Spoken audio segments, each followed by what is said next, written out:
जसं की काल दादा म्हटले की लवकरात लवकर त्यांना आपण हे म्हणजे हे लावून आपण पटकन त्यांना कसं ताब्यात घेता येईल ते बघू, किंवा पोलिसांची याच्यातमध्ये साथ होती दोघांचं आणि तुमच्या मीडियाची पण सगळी साथ होती, त्यामुळे ते लवकर हाती आले. आता पोलीस जे काही गुन्हा झालेला आहे त्याची विचारपूस करून ते योग्य ती कारवाई करतील. 7 दिवस झाले, 7 दिवस ही लोक फरार होती आणि 7 दिवसानंतर काल दादा बोलल्यानंतर खरं तर त्यांच्यावरती कारवाई झाली. कुठेतरी त्यांचा बचाव होत होता असं वाटतं या सगळ्या 7 दिवसांमध्ये? नाही, असं तरी नाही वाटत आहे मला की बचाव त्यांचा होत होता. म्हणजे त्यांचे मी पाहिलं जसं की त्यांचे फ्रेंड सर्कल वगैरे त्यांना साथ देत होती, त्याच्यामुळे पण त्यांचा कदाचित बचाव झालेला असेल. या प्रकरणामध्ये तुमचे पती सुशील अगवणे त्यांना देखील अटक करण्यात आलेली आहे. मात्र तुम्ही काल ज्या पद्धतीने त्यांचा बचाव करून किंवा तुमचं म्हणणं होतं की त्यांच्याकडनं कुठलाही त्रास तुम्हाला नव्हता, मग या प्रकरणामध्ये त्यांना गोवण्यात आलं असं काही वाटतं तुम्हाला? हो, नक्कीच. कारण की आता पोलिसांमध्ये ते म्हणजे आलेलेच आहे, अटक झालेलेच आहे, तर त्यानुसार सगळे त्यांची विचारपूस केली जाईल आणि जो काही योग्य ते त्यांच्यावरती कारवाई दोघांवरती केली जाईल. काय कारवाई व्हावी आता अशा अपेक्षा आहे, कारण की अटक तर झाले, पण या पुढच्या काळामध्ये काय शिक्षा व्हावी, कारवाई काय व्हावी? म्हणजे ज्यांनी त्रास दिलाय तिला, म्हणजे ती त्यांना जन्मठेपेची शिक्षा ही मी कालच म्हटले की जन्मठेपेची शिक्षा ही झालीच पाहिजे त्यांना. दुसरी गोष्ट हे सगळं अगोदर केलं असतं, म्हणजे पोलिसांनी कारवाई केली असते, अटक केली असते, तर हे झालं नसतं असं वाटतंय का? म्हणजे लवकर कारवाईच्या प्रकरणात व्हायला पाहिजे, कारण तो पण गुन्हा दाखल केला होता. हो, नक्कीच.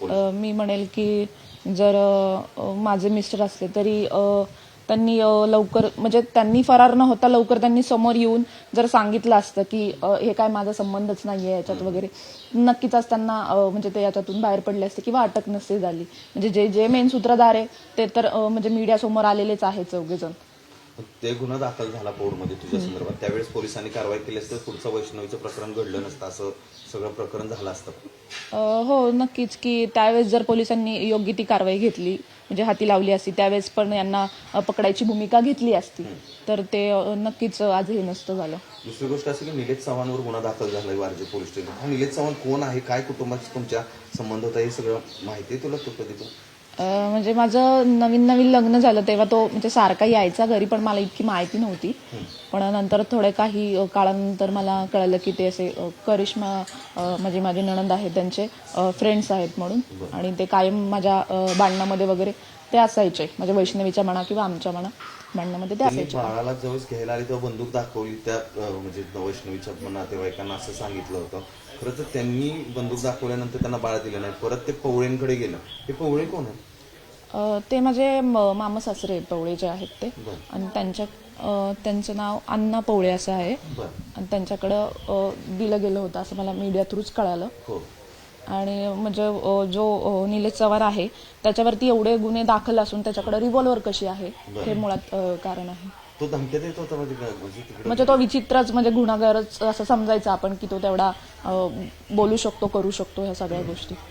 जेव्हा तक्रार दिली होती तेव्हा पोलिसांनी काय म्हटलं होतं? कारण एवढे दिवस झाले गुन्हा दाखल होऊन पोलिसांनी जर ऍक्शन घेतली नसेल तर पोलिसांनी तुम्हाला काही... महिला आयोगाकडे पण तक्रार दिली होती? हो, आहे माझ्याकडे त्याचे सगळे स्क्रीनशॉट वगैरे किंवा ईमेल केलेले जे आहे माझ्या भावानी महिला आयोगाला, त्याचे सगळे आहेत, आम्ही ते फॉरवर्ड करूयात. तेव्हा महिला आयोगाने काही ऍक्शन घेतली होती? माझी कंप्लेंट घेत नव्हते, नाही पोलीस घेत नव्हते, तर त्यांनी त्यावेळेस सहकार्य केलं होतं की कंप्लेंट तुमची घ्यावी म्हणून.